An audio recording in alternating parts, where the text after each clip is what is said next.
दोस्तों, आज मैं आपको एक बहुत अच्छी बात बता रहा हूं, ध्यान से सुनिएगा।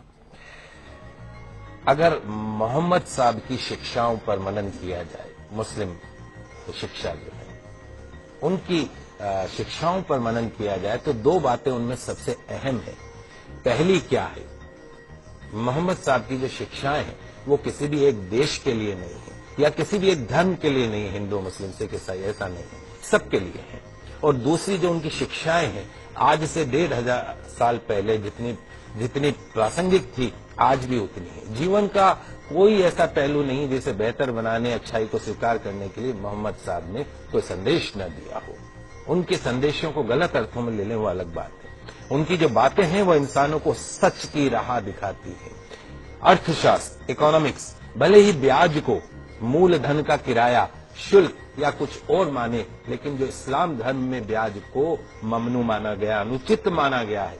इस्लाम के मुताबिक ब्याज एक ऐसी व्यवस्था है जो अमीर को और अमीर बनाती है और गरीब को और गरीब बनाती है। इस प्रकार ये एक शोषण का जरिया है।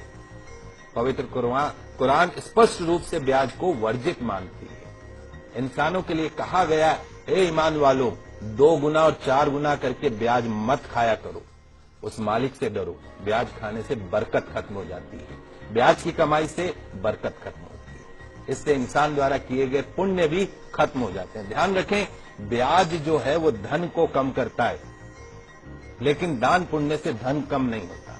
जो लोग ब्याज हासिल करने का निश्चय कर चुके हैं उनके लिए बहाने बनाते हैं, उसके लिए ये एक शैतानी धोखा है। जो लोग ब्याज लेने को सही कारोबार साबित करने की कोशिश करते हैं कि साहब ये तो हमारा बिजनेस है, और लोगों को भी यकीन दिलाते हैं कि ब्याज लेना उचित है, तो ऐसे लोगों को भी इसी प्रकार के शैतानी धोखे के शिकार होते हैं। तो जो लोग ब्याज खाते हैं उनके बारे में कहा गया है कि कयामत के दिन खड़े नहीं हो सकते, उसी तरीके से जैसे किसी को शैतान ने छूकर पागल कर दिया हो। यह इसलिए क्योंकि वे कहा करते थे कि व्यापार भी तो ब्याज के समान है। व्यापार को वैध कहा गया है, ब्याज को पूरी तरीके से अवैध कहा गया है। जो लोग इस हिदायत के बाद ब्याज लेना बंद कर देंगे उनका मामला हुजूर को सुपुर्द है, लेकिन तमाम जानकारी के बाद जो नहीं संभला, जिसने ब्याज लेना जारी रखा, उसके आगे नारकीय जीवन है, उसकी कोई मुक्ति नहीं। तो खुदा के वास्ते उस मालिक से डरिए और जो कुछ भी ब्याज में से शेष रह गया है उसे छोड़ दीजिए। यदि तुम सच्चे दिल से ईमान रखते हो, ना तुम खुद जुल्म करो और ना तुम पर जुल्म किया जाए।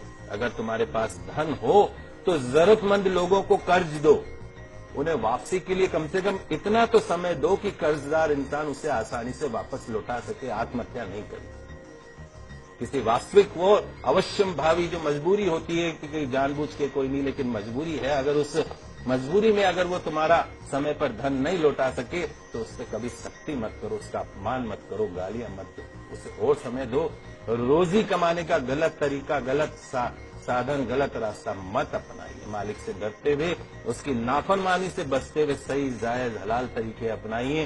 हराम रोजी के करीब भी